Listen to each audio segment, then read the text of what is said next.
there was a little boy named Edvin. Edvin lived about an hour outside of Stockholm, and he was the 6th child of my hairdresser's friend.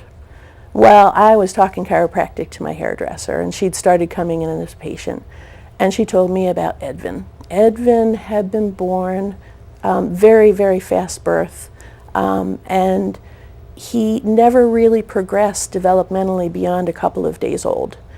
Slowly, when I met him, he was over a year old, year and a half maybe, and he spent his whole day, his whole life, arched in a rainbow off to one side with his eyes looking way up and to the left.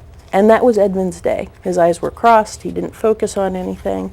They could get him to eat ground up solid food, but mostly they just kept him on a liquid diet because it was easier. His hands had never crossed the midline.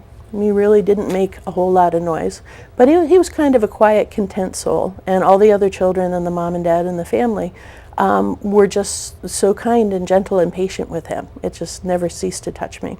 I went and visited him at his home, and I evaluated his spine as much as I could because he was very spasmed into this position. And I checked his upper spine, found that he had a ginormous subluxation right there at the top. Sometimes a very quick birth can be as challenging for the body as a very slow birth. Birth being a very natural process, it knows the parameters it's most comfortable with. So I check this little boy's upper cervicals, I check his neck, and I deliver much of an adjustment as I could get in there on this little boy's spine. And I hug the mom and I go on my way, and it was well over 3-4 weeks before one of us could get to the other because of the distance.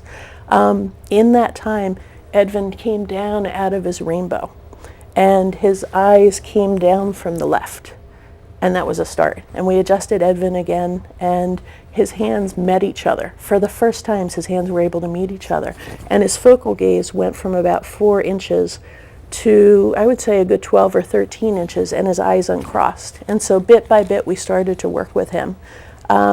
I got to work on Edvin a good 12, 14 times before I left Sweden and left him in the hands of another chiropractor. There weren't that many in Sweden who were happy to work with children at that point, but we found one who was able to occasionally get to him. And I'm hoping that as Edvin's nervous system was able to continue regaining its ability to handle itself, monitor itself, and turn the power on, that this little child would be able to interact and connect with his family more.